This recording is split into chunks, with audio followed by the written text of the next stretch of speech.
Hey gang, it's time for me to leave the United States after being in country for about 3 weeks and head on to the next destination, which is actually not the Philippines at this time, although I'll be back there very soon. So today I'm going to take you to the 3 different airports very briefly on my journey leaving the United States. I'm going to talk about what staying and traveling to and from the United States cost me for the 3 weeks that I was in. Talk about some interesting immigration issues leaving the United States that I experienced, and just some different things that I've experienced traveling this trip that have varied from it was a year ago and even 2 years ago. So we'll jump right into traveling.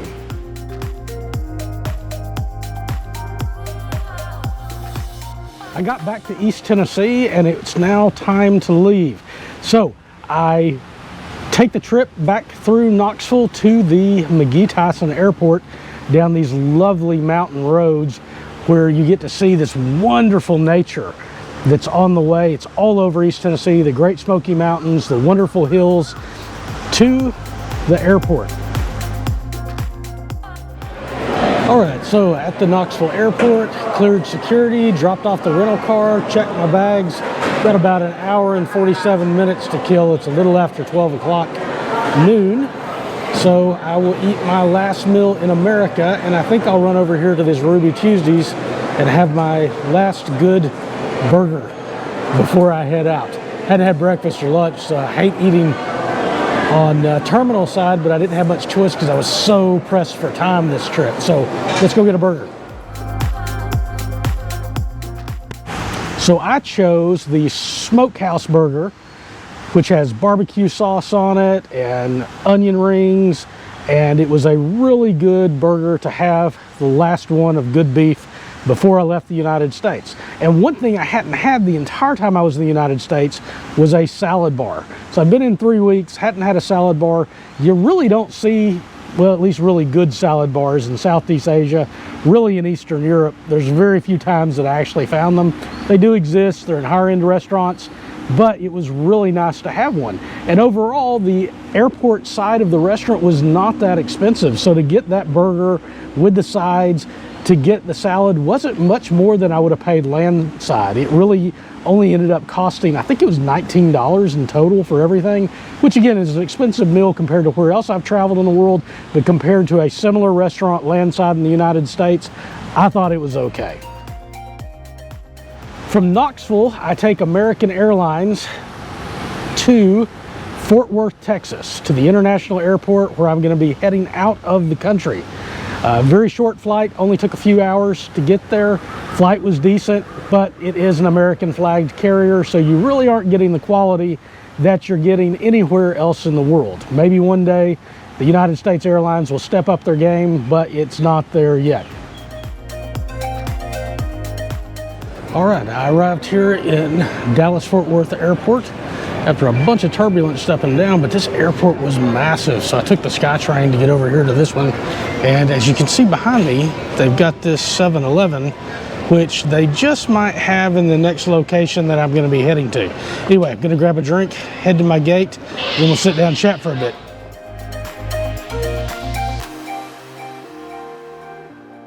Now, on this channel, I have continuously complained about U.S. airports in international travel, how really inferior they are infrastructure-wise and everything else, and just the process compared to the others.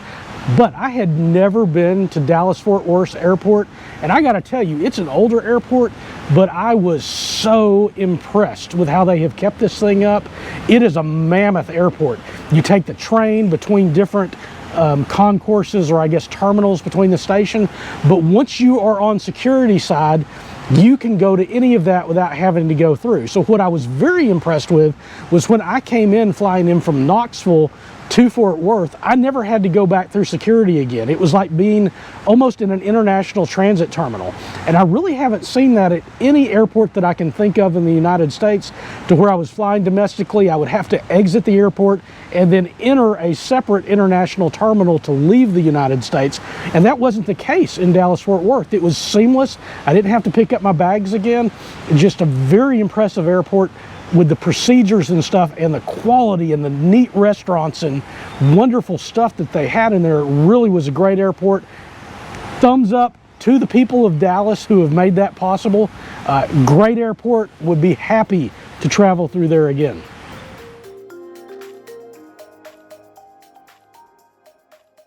So when I got to Qatar, I only had an hour and 50 minutes to transit to from the time the plane landed until I got to boarding the gate.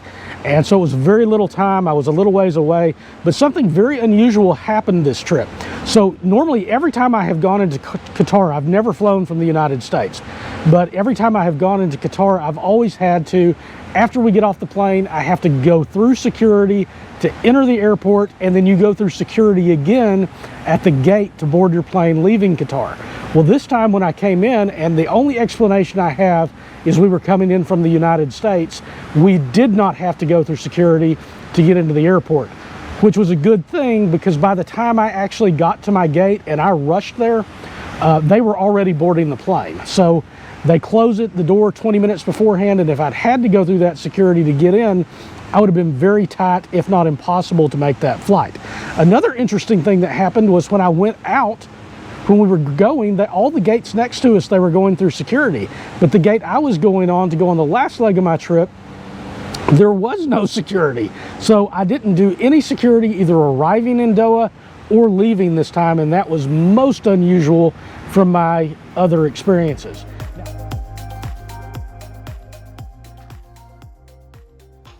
All right, so let's deal with costs. So this was me flying to the United States and back for a 3-week trip with a rental car.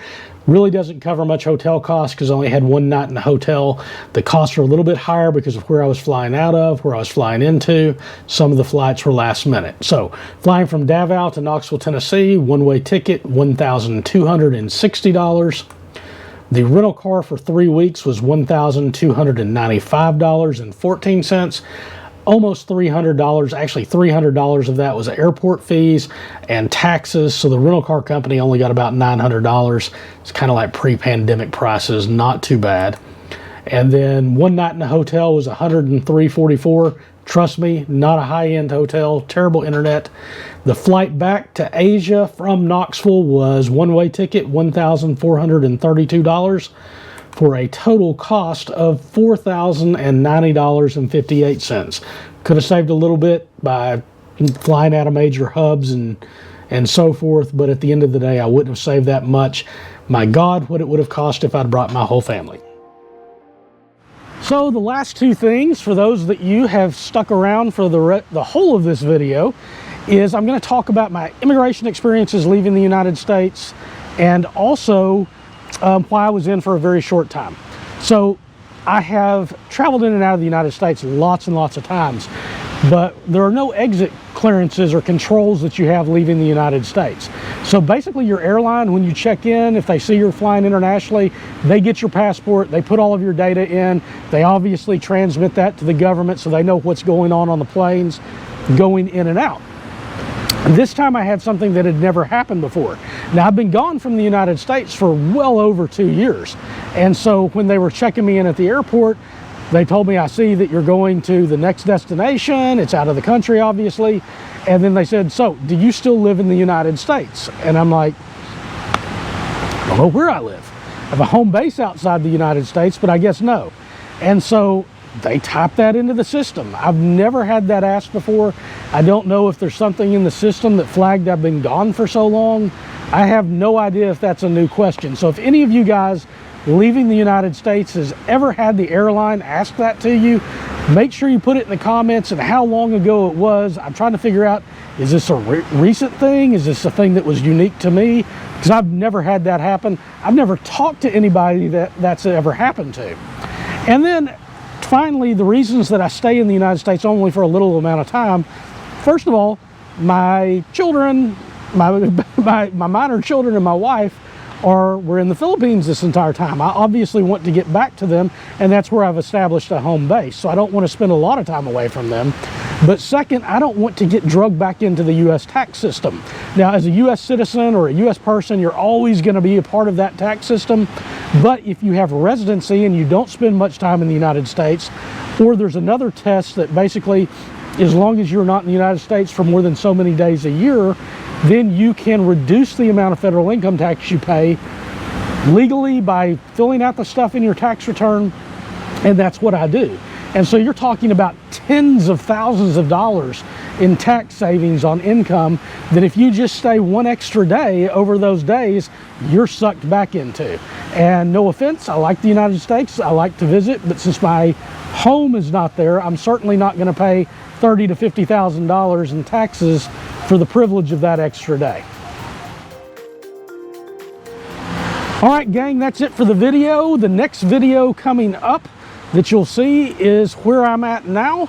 Again, leave a comment if you have guessed it, and we'll take you on a tour of this amazing place.